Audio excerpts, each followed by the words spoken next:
नमस्कार बच्चों, स्वागत है आपका इंडिया के सबसे crazy chemistry channel target chemistry online पे। अगर आपने मेरा यूट्यूब चैनल सब्सक्राइब नहीं किया तो सब्सक्राइब जरूर कर लीजिएगा। और आज शुरू करते हैं हमारा कोऑर्डिनेशन कंपाउंड का नया लेक्चर, जो कि है टाइप्स ऑफ कॉम्प्लेक्सेस का। इस लेक्चर को अटेंड करने से पहले मैं ये मान के चल रहा हूं कि आपने इसके पहले वाला लेक्चर, जो कि इंट्रोडक्टरी लेक्चर था, वो जरूर देख के आए होंगे। अब हम चलते हैं कि कॉम्प्लेक्स के टाइप्स किस तरह से होते हैं, कॉम्प्लेक्स को हम किस किस तरह से डिफरेंशिएट कर सकते हैं। चलिए सबसे पहले पुरानी बातें कर ले थोड़ी सी। आपने इसको तो देखा ही होगा, ये तो बहुत फेमस चीज है NaOH। इसको अगर आप आयनाइज करते होगे तो कैसे करते होगे, Na+ और OH-। इसी तरह से इसको भी देखा ही होगा, इसको अगर आप आयनाइज करते होगे तो कैसे कर दोगे, H+ और Cl-।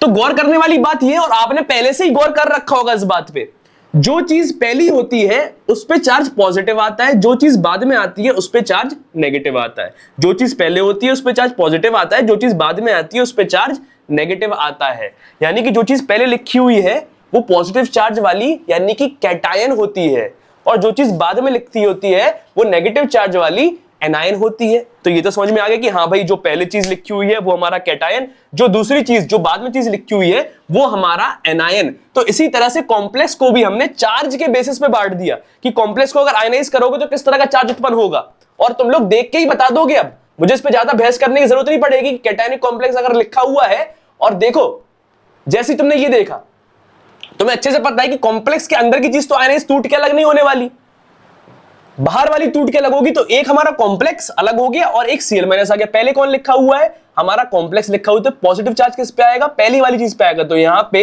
इस कॉम्प्लेक्स को अपने बोला कैटायनिक कॉम्प्लेक्स, क्योंकि आयनाइज होने के बाद इस पे पॉजिटिव चार्ज आएगा। वहीं तुम यहां पे देखो तो यहां पे पहले कौन लिखा हुआ, पोटेशियम, इस पे पॉजिटिव चार्ज आएगा, और जब ये अलग होगा तो इस पे क्या होगा, इस पे आज नेगेटिव चार्ज आएगा।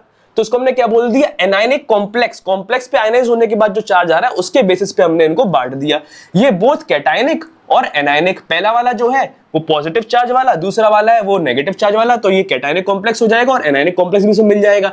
अब इसके ना आजू कुछ है ना बाजू कुछ है, यानी कि बाहर कुछ भी नहीं है, तो ये आयनाइज होने से तो रहा, तो ये क्या होगा, हमारा न्यूट्रल कॉम्प्लेक्स रह जाएगा, इस पे कोई भी चार्ज उत्पन्न नहीं होगा। तो इस तरह से हम इसको आयनाइज करके भी दिखा देता हूं कि ये चार्ज देखो, कॉम्प्लेक्स पे पॉजिटिव चार्ज तो कैटायनिक कॉम्प्लेक्स, कॉम्प्लेक्स पे नेगेटिव चार्ज तो एनायनिक कॉम्प्लेक्स, कॉम्प्लेक्स से पॉजिटिव चार्ज भी है नेगेटिव चार्ज भी है, तो बोथ कैटायनिक एंड एनायनिक। और यहाँ पे आयनाइजेशन तो मुमकिन ही नहीं है, क्योंकि बाहर कुछ होना चाहिए तब जाके आयनाइजेशन हो पाएगा। तो ये हो गया हमारा चार्ज के बेसिस पे, और मुझे लगता है ये आपको बहुत अच्छे से 100% समझ में आ गया होगा। अगली बात पे चलते हैं अपन, on the basis of stability. ये कॉम्प्लेक्स कितना स्टेबल है इसके आधार पर भी हम इसको तोड़ सकते हैं। देखना जरा, मैं आपको दो तरह के कॉम्प्लेक्स दिखा रहा हूं, एक को मैंने बोला परफेक्ट कॉम्प्लेक्स और एक को मैंने बोला इम्परफेक्ट कॉम्प्लेक्स। और अगले 1 मिनट में आपको ये बहुत अच्छे से समझ में आ जाएगा मैंने ऐसा क्यों बोला। मैंने अभी तक आपसे बोला था कि डब्बे के अंदर वाली चीज सेफ रहेगी, हमेशा डब्बे के अंदर वाली चीज सेफ रहेगी। देखना जरा, मैंने थोड़ी सी छेड़छाड़ करी भाई, थोड़ी सी छेड़छाड़ करी तो क्या हुआ, मतलब कि अगर दरवाजा बंद है और थोड़ा सा मजबूत नहीं है, थोड़ा सा हल्का है, कमजोर है, तो मैं अगर उसमें लात मारूंगा तो दरवाजा क्या होगा, दरवाजा टूट जाएगा।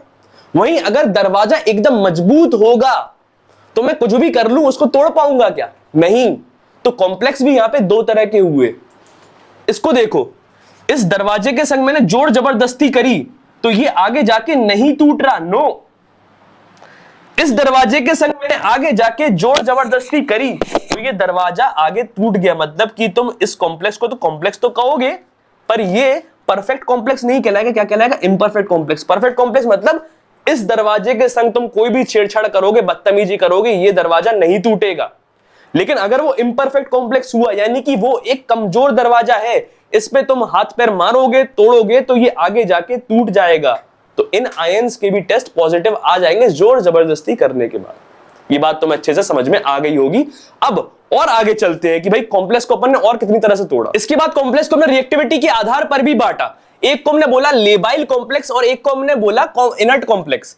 लेबाइल शब्द का अर्थ क्या होता है, लेबाइल शब्द का अर्थ होता है मतलब फ्लेक्सिबल, आज इधर कल उधर, आज इधर कल उधर। इनर्ट शब्द का मतलब क्या होता है, खुद में ही रहने वाला, ठीक है, ज्यादा दूसरों से मतलब नहीं रखने वाला।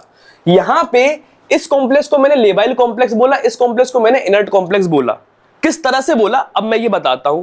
मान लो कि ये बोला है कि भाई ये लेबाइल कॉम्प्लेक्स है, इसका मतलब ये थोड़ा सा फ्लेक्सिबल है।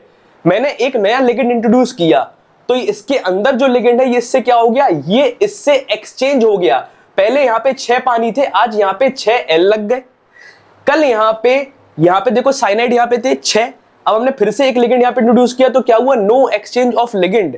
ये हमारा लेबाइल कॉम्प्लेक्स है जो कि फ्लेक्सिबल है। आज मैं इसके संग हूं, कल मैं उसके संग चला जाऊंगा, यानी कि अपना लिगेंड एक्सचेंज कर सकता है। वहीं इनर्ट कॉम्प्लेक्स में भाई आज मैं इसके संग हूं, कल भी मैं इसी के संग रहूंगा, कोई और लिगेंड आएगा तो मैं उससे एक्सचेंज नहीं करूंगा। इसके बाद भी फिर हमने इसको 3 तरह से और बांटा, होमोलेप्टिक, हेट्रोलेप्टिक और ब्रिज कॉम्प्लेक्स। होमोलेप्टिक, होमो शब्द का मतलब क्या होता है, सेम सेम। हेट्रो मतलब क्या होता है, अलग अलग। और ब्रिज मतलब अगर तुमने ब्रिज बना दिया तो देखो जरा, मैंने जब होमोलेप्टिक बोला इसका मतलब कि सारे के सारे लिगेंड जो है वो सेम होंगे, 6 के 6 साइनाइड ही हैं, तो ये क्या कहलाएगा, होमोलेप्टिक। होमो मतलब सेम सेम, हेट्रो मतलब अलग अलग। यहां पे तुम देखो आयरन 5 पानी और 1 NO से जुड़ा हुआ है। अगर सारे के सारे पानी होते, 6 के 6 पानी होते तो ये भी होमोलेप्टिक कहलाता। लिए मेरा कहने का मतलब ये है कि अलग अलग तरह के अगर लिगेंड्स आ गए तो उसको अपन हेट्रोलेप्टिक बोल सकते हैं। वहीं एक तरह से और तोड़ा मैंने इसको, ब्रिज कॉम्प्लेक्स। ब्रिज कॉम्प्लेक्स तभी बन पाएगा जब 2 या 2 से ज्यादा सेंट्रल मेटल होंगे। तुम यहां पे देखो, यहां पे आयरन 2 लगे हुए हैं, बीच में एक ब्रिज है लिगेंड का, OH यहां पे माइनस जो हैगा वो दोनों को दे रहा है, दोनों को डोनेशन कर रहा है, तो यहां पे ये ब्रिजिंग लिगेंड हो गए। और ब्रिजिंग सिर्फ तब पॉसिबल है जब 2 या 2 से ज्यादा सेंट्रल मेटल हो। जब सेंटर अपन किसी चीज को बोलते हैं तो न्यूक्लियस को अपन दर्शाते हैं, तो पॉलीन्यूक्लियर कॉम्प्लेक्स भी अपन इनको बोलते हैं। तो यहां पे दे देखो, इसको हम बोलेंगे कि ये है भाई हमारा ब्रिजिंग लिगेंड, और इसको हमने बोल दिया क्या, ब्रिज कॉम्प्लेक्स। और इसको, इसकी नेमिंग किस तरह से करते हैं, किस तरह से डोनेशन होती है, ये हमारी आगे की स्टडी है। हाल फिलहाल में हम बस इनको बांट रहे थे, किस किस तरह से इनको अपन बांट सकते हैं। तो आज के लेक्चर में हमने ये देखा कि हम कोऑर्डिनेशन कंपाउंड या फिर किसी कॉम्प्लेक्स को किस किस तरह से डिफरेंशिएट कर सकते हैं। सबसे पहले चार्ज के बेसिस पे। चार्ज के बेसिस पे कहने का मतलब मेरा ये है कि कैटायनिक कॉम्प्लेक्स हो सकता है, वो एनायनिक कॉम्प्लेक्स हो सकता है, वो बोथ हो सकता है, या फिर न्यूट्रल या फिर नन हो सकता है। तो इस तरह से हमने चार्ज के बेसिस पे कर दिया। उसके बाद हमने क्या किया, हमने इनको स्टेबिलिटी के बेसिस पे जज किया। स्टेबिलिटी के बेसिस मतलब कि अंदर की चीज, यानी कि अंदर का दरवाजा अगर मजबूत है तो इसका मतलब यह है कि अंदर जो भी चीजें मौजूद है वो कभी आयनाइज नहीं होंगी, तो वो कहलाएगा एक परफेक्ट कॉम्प्लेक्स। वहीं अगर दरवाजा थोड़ा सा कमजोर है, यानी कि अंदर की चीजें भी आगे जाके जोर जबरदस्ती करके पॉजिटिव टेस्ट दे देंगी या फिर टूट के अलग हो जाएंगी, तो ये क्या हो गया, इम्परफेक्ट दरवाजा हो गया। तो इसको हम क्या बोलेंगे, इम्परफेक्ट कॉम्प्लेक्स। उसके बाद हमने इसको किस बेसिस पे तोड़ा, हमने बोला इसको रिएक्टिविटी के बेसिस पे। रिएक्टिविटी मतलब कि या तो तुम भाई दूसरे लिगेंड से एक्सचेंज हो जाओगे, और अगर एक्सचेंज हो जाओगे तो तुम फ्लेक्सिबल हो, दूसरे लिगेंड से एक्सचेंज हो, तुम लेबाइल कॉम्प्लेक्स कहलाओगे। या तो तुम दूसरे से एक्सचेंज नहीं होना चाहोगे, मतलब कि तुम दूसरे से कोई भी संबंध नहीं रखना चाहते, तुम खुद में ही रहना चाहते हो, तो तुम क्या कहलाओगे, इनर्ट कॉम्प्लेक्स कहलाओगे। उसके बाद अगर तुम होमोलेप्टिक हो तो तुम्हारे सारे के सारे लिगेंड सेम होंगे, होमो यानी कि सेम सेम। हेट्रो हो तो कोई ना कोई लिगेंड अलग हो जाएगा, तो तुम क्या कहलाओगे, हेट्रोलेप्टिक। हेट्रो यानी कि अलग अलग। और ब्रिज कॉम्प्लेक्स तभी बनेगा या जब 2 या 2 से ज्यादा सेंट्रल मेटल वहां पे मौजूद होंगे। और ब्रिज कॉम्प्लेक्स की भी नेमिंग वगैरह सब चीजें अभी अपन इसकी आगे देखने वाले हैं। तो ये था हमारा आज का लेक्चर जिसमें अपन टाइप्स ऑफ कॉम्प्लेक्स देख रहे थे। अगले लेक्चर में लेक्चर नंबर 1 और लेक्चर नंबर 2 पे हम क्वेश्चन प्रैक्टिस करेंगे। जाने से पहले मैं ये आपसे जरूर कहना चाहूंगा कि जो भी चीजें मैं पढ़ा रहा हूं उसको प्रॉपरली रजिस्टर लेके बैठा करिए, नोट डाउन कर लिया करिए, समझ में आपको 100% आ ही रहा होगा। कोई भी डाउट आए तो मेरे कमेंट सेक्शन में आप कमेंट करके मुझसे पूछ लिया करिए। और मेरे पेज केमिस्ट्री ऑन रील्स को इंस्टाग्राम पे जरूर फॉलो कर लीजिएगा, और यूट्यूब पे आप यहाँ पे फॉलो करके सब्सक्राइब करके जाइएगा। थैंक यू सो मच आज के लिए। कट।